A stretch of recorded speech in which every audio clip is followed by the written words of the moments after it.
네, 현지 시간으로 7월 7일 월요일 이번 주 첫 번째 거래 글로벌 증시 상황 정리해 보겠습니다. 미국 증시는 하락으로 이번 주 거래를 출발을 했고요. 유럽 증시도 조정을 받았습니다. 이런 가운데 아시아 증시 혼조 양상이었는데 미국 증시 마감 상황부터 정리해 보겠습니다.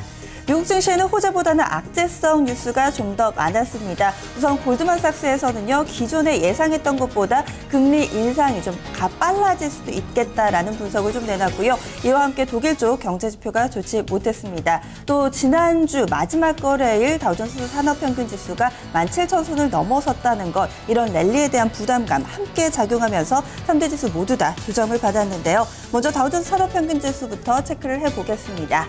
다우존스 산업평균지수는 그래도 3대 지수 가운데 낙폭은 가장 제한되는 흐름이었습니다. 약보합권에서 거래 마쳤는데요. 0.26% 조정받았습니다. 17,024.21포인트 거래 마쳤고요. 장중 내내 좀 약보합권에서의 흐름을 보여줬습니다. 그래도 좀 위안을 삼을 수 있는 부분은요. 기록을 썼던 17,000선은 그대로 유지가 되고 있습니다.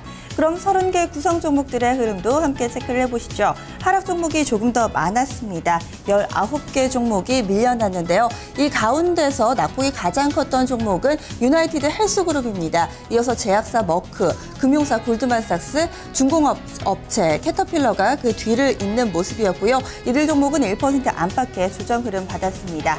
반면에 상승한 종목도 보시죠. 11개의 종목이 올랐습니다. 이 가운데서 가장 탄력이 좋았던 업체는요, 바로 존슨앤존슨입니다. 딱 1%의 상승 탄력 보여줬고요. 이어서 통신사 AT&T가 0.5% 오르면서 그 뒤를 이었습니다. 마이크로소프트, 항공사 보잉, 월마트 순으로 상승 탄력 보여줬는데요. 이들 종목들 올랐다 하더라도 상승 탄력은 0.5% 미만으로서 상당히 제한적인 흐름을 보여줬습니다. 이어서 S&P 500 지수도 보겠습니다. S&P 500 앞서서 다우존스 산업평균지수가 17,000선을 넘어서면서 S&P 500도 2,000선으로 올라서지 않을까 기대감이 있었는데요. 이날은 뒷걸음질 치는 양상이었죠. 0.39% 조정받았습니다. 1977.65포인트 거래 마쳤고요. 앞서 보신 다우존스 산업평균지수와 마찬가지로 마이너스권에서의 흐름을 유지했습니다. 이어서 나스닥 지수 보겠습니다. 나스닥이 3대 지수 가운데 낙폭이 가장 컸습니다. 0.77% 조정받으면서 4,451.53포인트 거래 마쳤습니다. 이어서 특징적인 종목 함께 보시죠. 시장이 이렇게 조정받는 가운데서도 애플은 두 가지 호재 뉴스로 인해서 날개를 달고 상승하는 흐름을 나타냈습니다. 이렇게 되면서 2012년 10월 이후에 최고치로 올라서는 흐름 보여줬는데요. 두 가지 호재였습니다. 먼저 첫 번째로는요. 스위스의 명품 시계 업체 태그 호이어의 디자이너를 영입했다라는 것이 첫 번째 호재였고요. 두 번째로는 증권사의 호평이 있었습니다. 이 캔터 피트제럴즈의 이 브라이언 화이트 애널리스트가 대만 부품 업체들의 동향을 분석해본 결과 이 애플의 2분기 매출이 20% 정도 늘어날 것이다라는 평가를 하면서 이제 하반기에 출시될 만한 이 차세대 아이폰 그리고 아이워치에 주목할 필요가 있다라는 평가를 내놨는데요. 이에 따라서 주가도 강세 흐름을 보였습니다. 주가는 2% 넘게 올랐고요. 95.96달러 부근에서 거래를 마쳤습니다. 장중한 때는 95.99달러까지 오르면서 다시금 기록을 쓰기도 했습니다. 두 번째로요, 이 애플과 관련된 종목 하나 보실 텐데요. 이 사파이어 유리를 생산하는 업체입니다. 애플에 좀 부품을 공급하는 회사인데요. GT 어드밴스드 테크놀로지라는 회사가 있습니다. 이 종목은요, 증권사의 부정적 평가로 인해서 상당히 큰 낙폭을 보여줬습니다. 이 캔 어코드라는 증권사에서는 이 회사의 사파이어 유리를 애플의 아이폰이 전 모델에 채용하지 않는 한 2016년도에 실적은 부진할 것이다라는 평가를 내놨는데요. 주가는 급락입니다. 15.6% 하락을 했고요. 이렇게 되면서 종가가 16.5달러에 만들어졌습니다. 이어서 재료를 가지고 급락한 종목 하나 더 보겠습니다. 전기차 제조업체 테슬라인데요.